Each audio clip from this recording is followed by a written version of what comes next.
सतगुरु शंकर रो नमो नमो बहुबारी सकल सुभोजन भो धन्य धन्य सतगुरु सुखदा महिमा कहे न जाए जो कुछ कहा तुम्हारे कृपा मौत कछो न बसा बोलिए प्रेम से श्री सद्गुरु महाराज की श्री सद्गुरु महाराज की जय। एक बार हम लोग प्रेम से जय जयकार करेंगे। श्री सद्गुरु महाराज की जय। अब पानी पिला का बड़ा उधर नहीं करिए, फिर इधर मत आइए, इधर पिला दिए तो दे दे।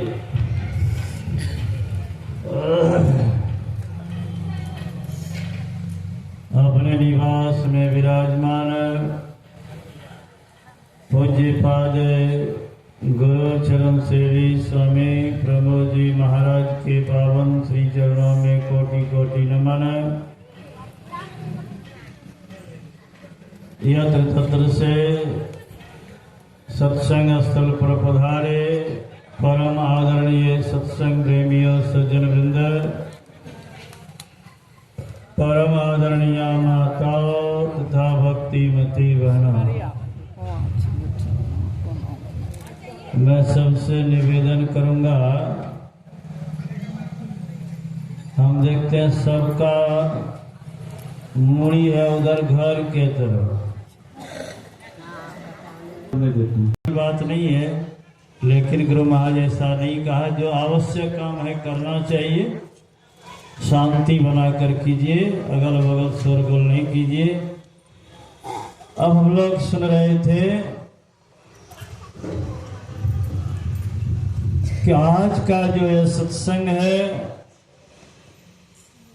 स्वर्गीय श्री प्रसाद शाह जी के शांति के लिए यह सत्संग का आयोजन रखा गया है।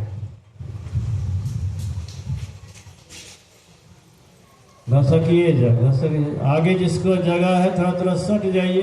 जगह यह सत्संग रखा गया है, इसमें अभी हम लोग ग्रंथ पाठ में सुन रहे थे भगवान श्री राम का उपदेश। भगवान श्री राम गुरुजन पुरजन विज्ञजन प्रजाजन सबों को बुलाकर एक सभा का आयोजन किया। उस सभा में भगवान खुद उपदेश करते हैं। सभा में गुरु जी भी बैठे हुए, विश्वामित्र वशिष्ठ जी, वे सबके सब भी बैठे हैं, लेकिन गुरु महाराज को नहीं कहते उपदेश करने, अपने से कर रहे हैं। इसका भी कहते हैं एक कारण है।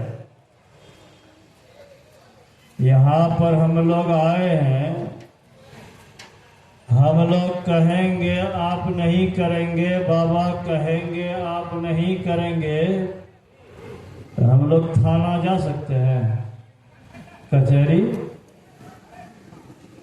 कि गए थे वहां पर सत्संग में, कहे लोग नहीं माना, मानेगा, लेगा केस हमारा। लेकिन प्रधानमंत्री नरेंद्र मोदी जो कहेगा नहीं मानेंगे तब उसका जो आदेश होगा उसका पालन जब नहीं करेंगे तो रात देखिएगा थाना वाला सब जो है आपके बच्चा ही कर देगा। तो यहाँ गुरु जी को छोड़ दिए हैं, कहीं गुरु महाराज का आप लोग बात नहीं माने, विश्वामित्र वशिष्ठ जी की बात नहीं माने। राजा राम है और राजा राम का ही यहाँ पैगाम है। भगवान राम अपने से कहते हैं और उनकी बात नहीं मानेंगे तब क्या होगा? उसका जमाना कराने वाला कोई नहीं, कुर्की वारंट सब होगा। इसीलिए सावधान होकर सुनिए, अब बात को मानने का भी प्रयास कीजिए। क्या करे भगवान? बड़े भाग मानुस्तन पावा, सुर दुर्लभ सब ग्रंथ गावा। भगवान कहते हैं यह मानव शरीर बड़े भाग्य से मिला और यह शरीर देव दुर्लभ शरीर है। देवताओं को भी मानव शरीर सुलभ नहीं है। देवता भी चाहते हैं हमें मानव शरीर मिले। हम लोग क्या चाहते हैं? हम लोग क्या चाहते हैं? देखिए गपशप नहीं कीजिए। हम लोग क्या चाहते हैं? देवता का शरीर मिले कि सुगर का शरीर मिले? बोलिए तो, कोई बोलिए, आप लोगों को कौन शरीर चाहिए? जानवर का शरीर कि देवता का शरीर? कुछ बोलिए। देवता का शरीर। इधर से बोलिए। मानव का शरीर। देवता का शरीर। ओके।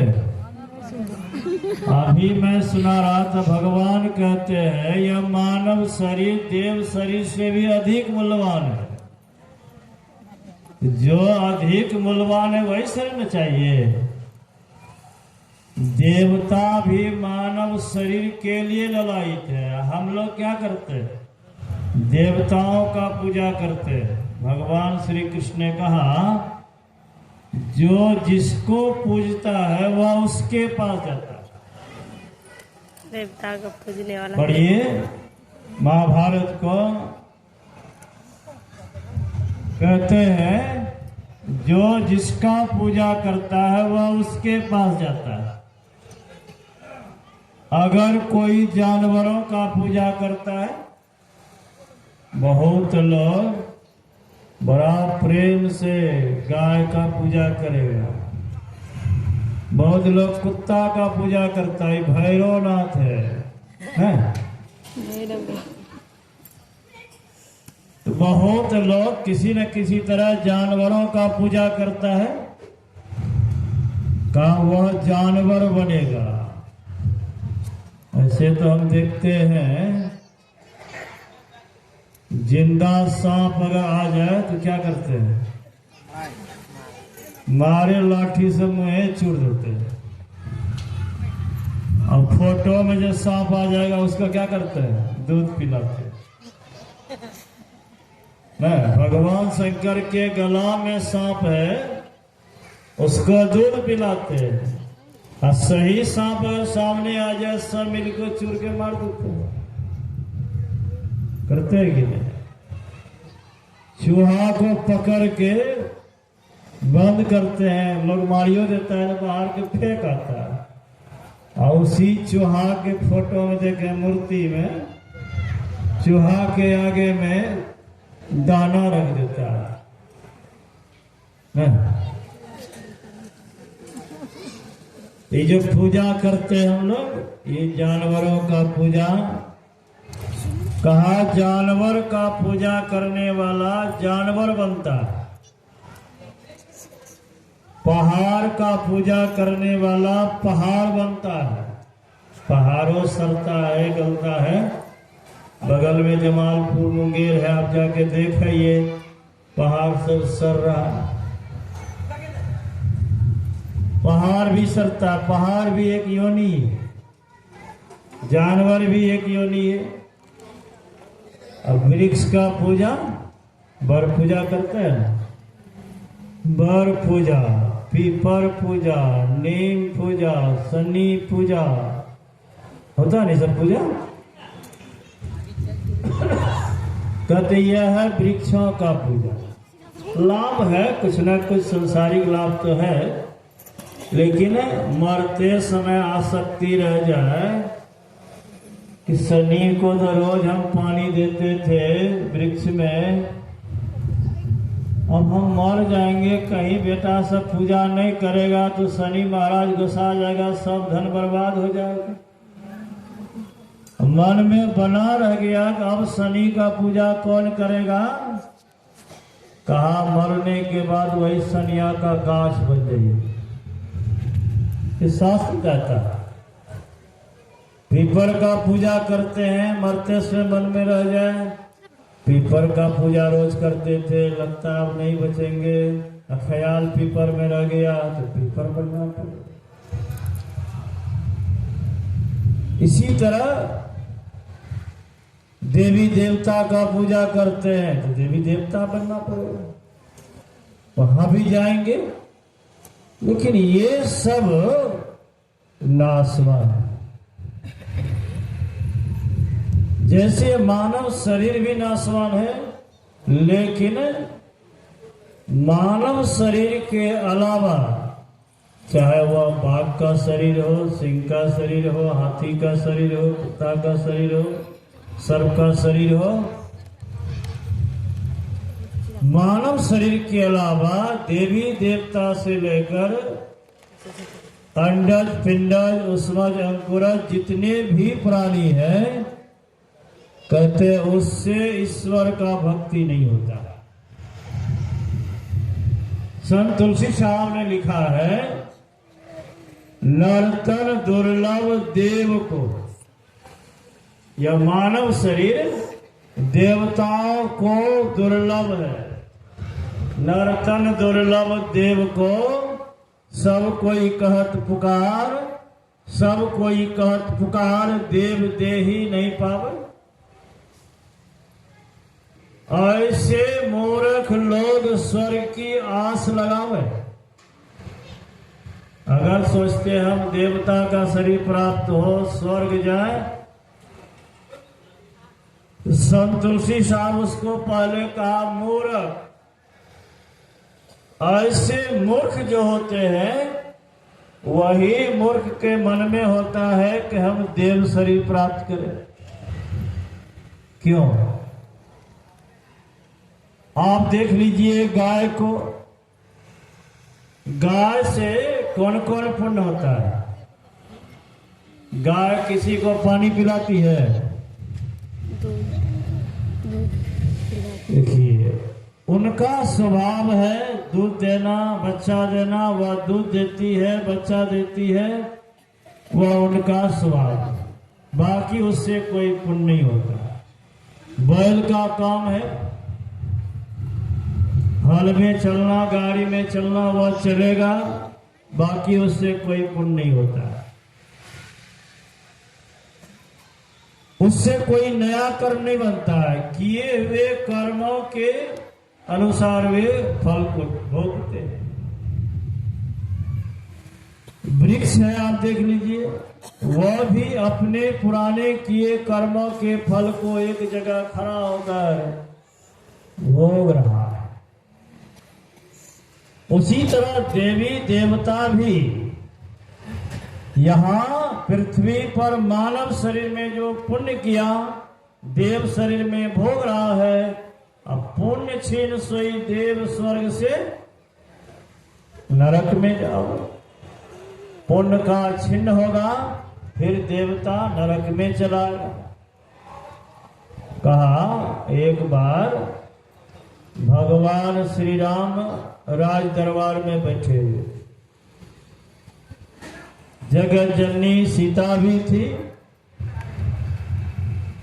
अब बगल में भरत शत्रुघ्न पंखा भी झेल रहे थे। चरण में बैठकर हनुमान जी चरण भी सहला रहे थे। और उसी समय एक कुत्ता,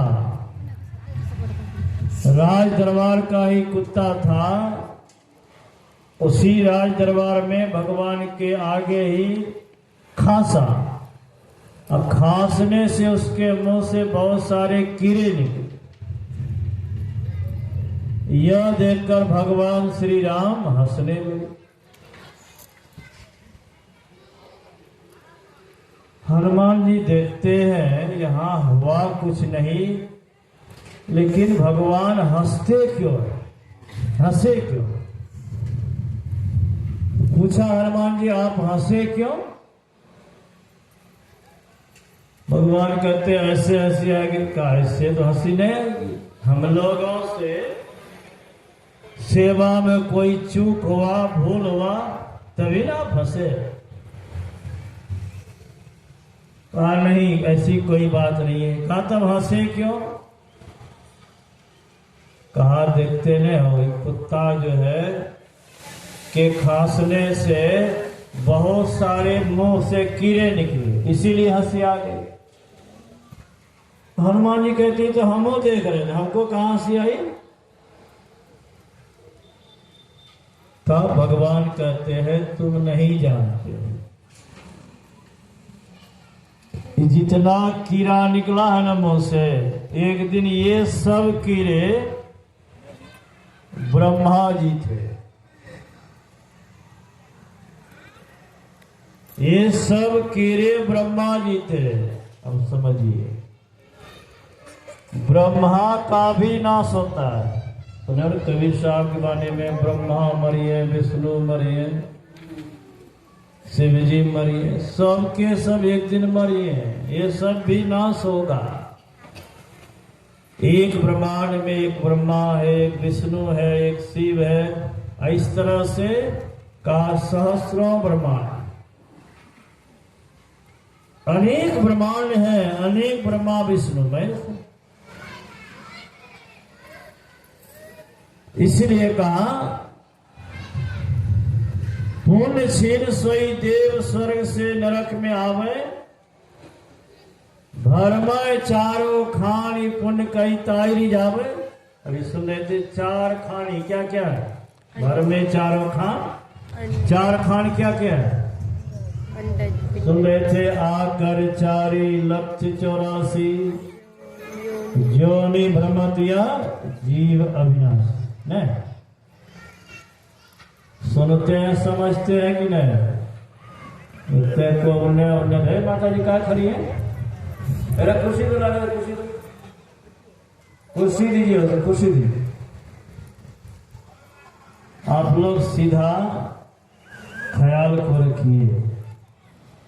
जब इधर उधर करते तो हमको लगता है या तो सुनने में मन नहीं लगता है या समझते नहीं। सुनने भी मन नहीं लगे या समझने भी नहीं आवे, कहीं ख्याल हो कि बाबा नहीं आ रहे हैं, फिर तो हम बोल रहे हैं, सुनने में सुनाने में मजा नहीं आएगा, बाबा भी आ रहे हैं। तो मैं कह रहा था वह आकर 4 लाख 84 चार खानियां होती है, उसमें 84 लाख प्रकार की योनियां होती। खानी क्या है? चार खानी वही सुने थे। अंडर, अंडा से पैदा होने वाला, उष्मज गर्मी से पैदा होने वाला, पिंडज पिंड से पैदा होने वाला, अंकुरज अंकुर से पैदा होने वाला। तो अंडज, पिंडज, उष्मज और अंकुरज। हम कहेंगे अंडज क्या है? अंडा से पैदा होने वाला, देखते ना पक्षी अंडा देती है, गर्मी से ढील लीक का उत्पन्न होता है, नाली का कीड़ा गर्मी से गंदगी से फैलता है। पिंड से मानव का भी जन्म होता है, अब पिंड से जानवर का भी। वे पिंड उष्मज कहते हैं, गर्मी से अंडज, पिंडज, उष्मज, अंकुरज कहते हैं वृक्ष को। पौधे वृक्ष आदि जो होते हैं उसमें अंकुर होता है। तो कहते हैं ये 84 चार खानियों में 84 लाख प्रकार की योनियां। भर में चारों खानी जब 84 लाख प्रकार के योनियों में भ्रमण कर लेते हैं, भर में चारों खानी पुण्य कई ताई रिझावे, तुलसी सतमत तत गहे, स्वर्ग पर करे खखार। कहते हैं चारों खानियों में भ्रमण करते करते फिर परमात्मा की दया होती है, मानव शरीर देता है। सुन रहे थे, कब हो कि करी करुणा नर देही देते ईश बिनो हेतु से। यह मानव शरीर देता है और यह मानव शरीर के बारे में कहते हैं स्वर्ग पर करे खखार।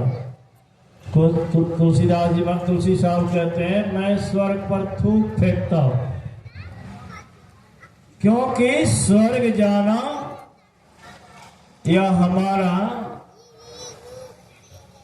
बहुत बड़ा लाभ नहीं है, क्योंकि स्वर्ग से फिर नरक में आना पड़ता है।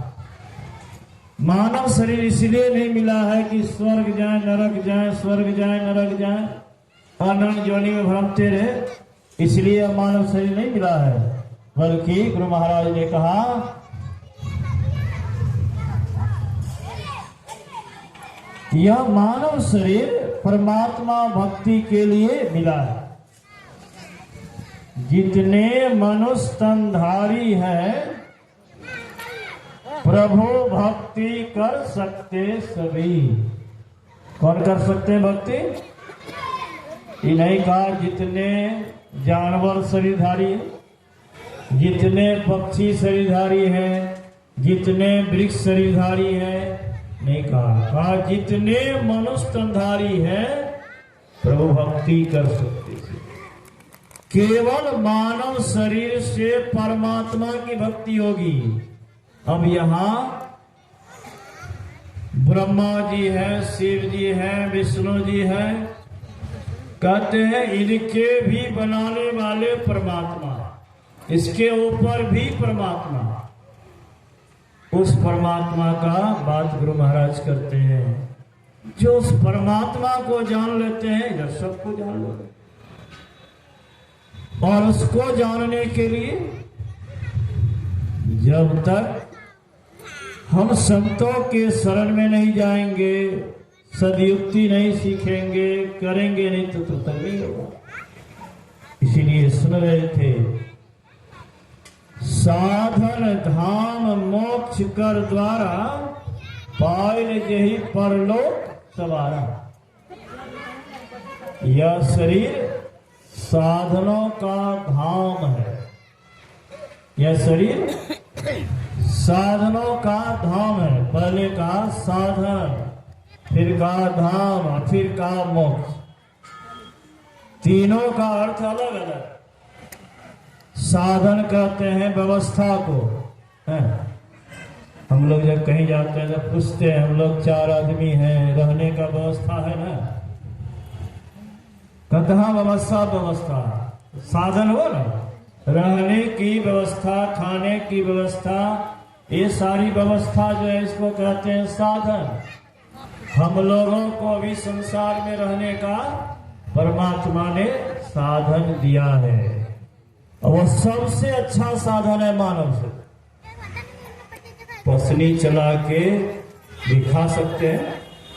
भी नरेंद्र मोदी इधर मैंने देखा सबको 20 किलो चावल मिलेगा, 20 किलो गेहूं मिलेगा, 5 किलो चीनी मिलेगा, 1000 रुपया भी महीना मिलेगा। आया नहीं होगा?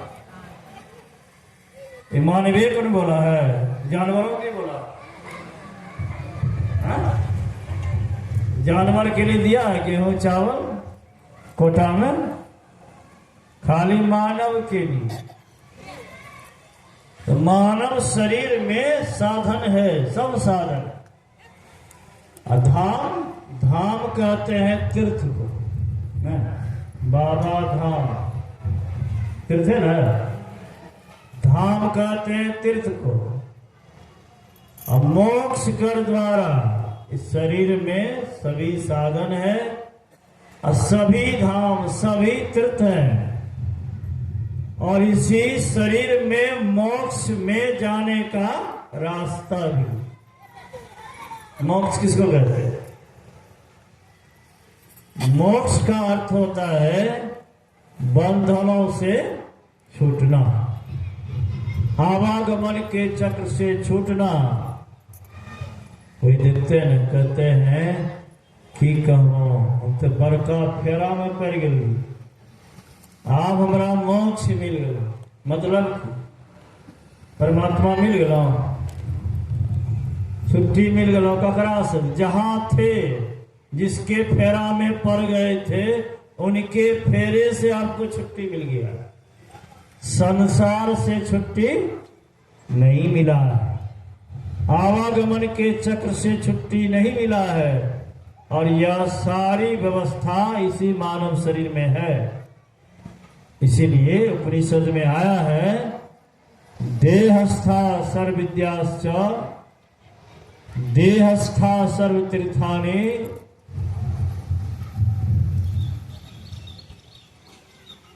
देहस्था सर्व विद्याश्च देहस्था सर्व देवता देहस्था सर्व तीर्थानि गुरुवाक्य लभते। इस शरीर में सभी देवता है, सभी तीर्थ इसी शरीर में है, सारी विद्या का खान इसी शरीर में है। लेकिन हम लोग बाहर बाहर भटक रहे हैं। क्यों? गुरु वाक्य लभते, गुरु नहीं मिला। गुरु नहीं मिलने के कारण हम लोग संसार में भटक रहे हैं, आवागमन के चक्र में पड़े हैं, बार बार जन्मते हैं, बार बार मरते हैं। इसीलिए गुरु प्राप्त करने के लिए सत्संग की आवश्यकता है। सवेरे आप लोग जो सत्संग में आए थे सुने होंगे कि सत्संग में लाभ बहुत है, तुरंत मिलावे गुरु से। मूर्ख जन कोई सार न जाने, सत्संग में अमृत वर्ष। जब सत्संग में आएंगे तब गुरु मिलेगा। श्री सदगुरु महाराज की जय। देखते आप लोग खेलने लगे। सत्संग जब तक नहीं करेंगे तब तक गुरु नहीं मिलेंगे। जब तक गुरु नहीं मिलेंगे तब तक आत्मज्ञान का बोध नहीं होगा। आप लोग आज का जो सत्संग है हम लोग जानते हैं किसी बाबू के कल्याण के लिए है। तो मानव का कल्याण, मरने के बाद कल्याण होता है सत्संग से। इसके बारे में श्रीमद् भागवत कथा में हम लोग एक कहानी कहते हैं। आप लोग कहानी सुने होंगे कि एक ब्राह्मण था। वह ब्राह्मण बड़ा धनी मनी था। रहता कहाँ था? तुंगभद्रा नदी के किनारे। तुंगभद्रा नदी के किनारे वह ब्राह्मण रहता था। उनको कोई संतान नहीं था। तो सवेरे मैंने सुनाया था, संतान नहीं हो पहले के समय में उनको भी लोग बड़ा है दृष्टि से देखता था। है ही निपुत्र से दर्शन नहीं करना चाहिए। अभी तो ऐसा न कोई कहने वाला नहीं सोचने वाला, क्योंकि पहले लोग बड़ा घृणा मानते, निपुत्र है इसका दर्शन नहीं करना चाहिए। तो ब्राह्मण था, निपुत्र था, लोग उनका अनादर करे, धन संपत्ति रहते अनादर होता था। एक दिन मन में हुआ सब कुछ रहते लोग अनादर करते हैं, इससे अच्छा है मरिए जाए। जब लोगों को कोई आस नहीं मिलता है ना, तो चलो थामेट घोर के पी लेते हैं। अब कोई उपाय नहीं है तो नहीं रहेंगे संसार में, और न कोई कुछ बोलेगा, एक बोतल घोर लो, थामेट पी लो। लेकिन जो बच गया है, थामेटो खाने पीने के बाद जो बच गया है, उससे पूछिए कैसा होता है।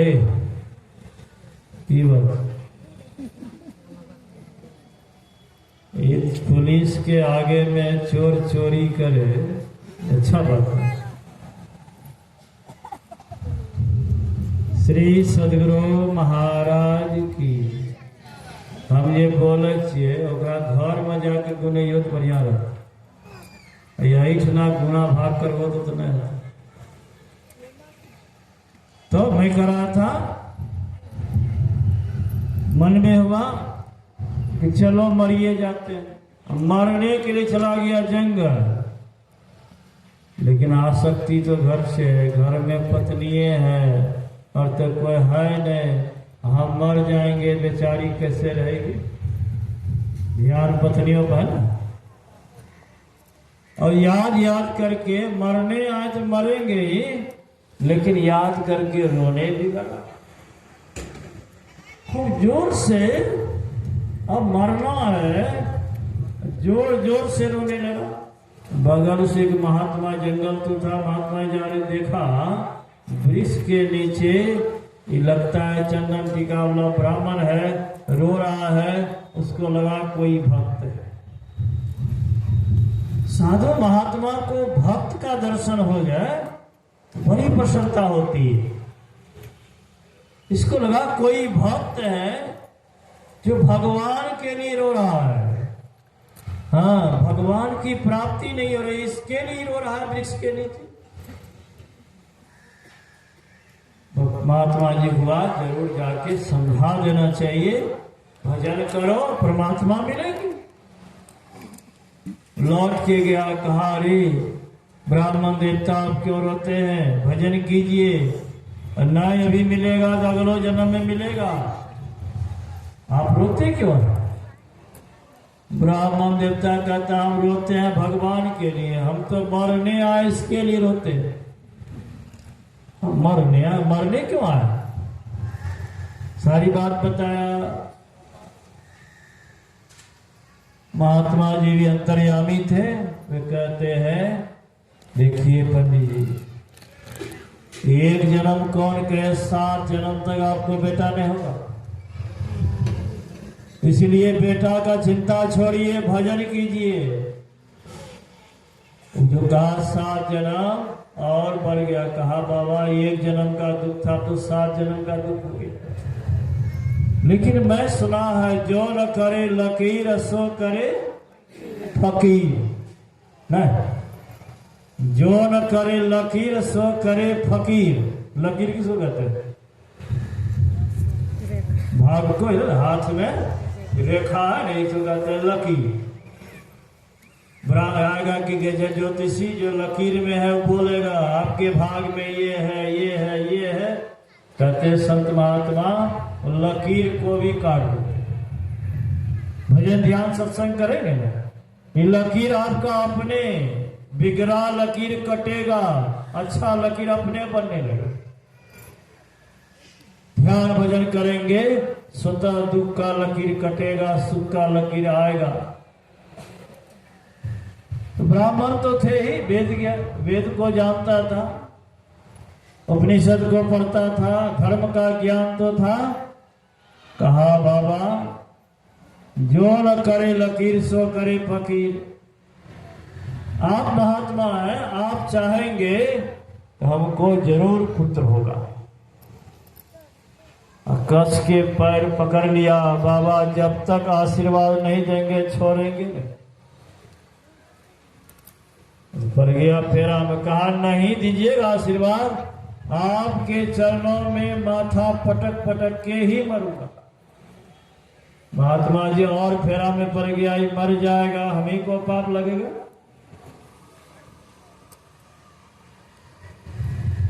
श्री सदगुरु महाराज की जय। पूज्य फादर बाबा का पदार्पण हो रहा है। श्री सदगुरु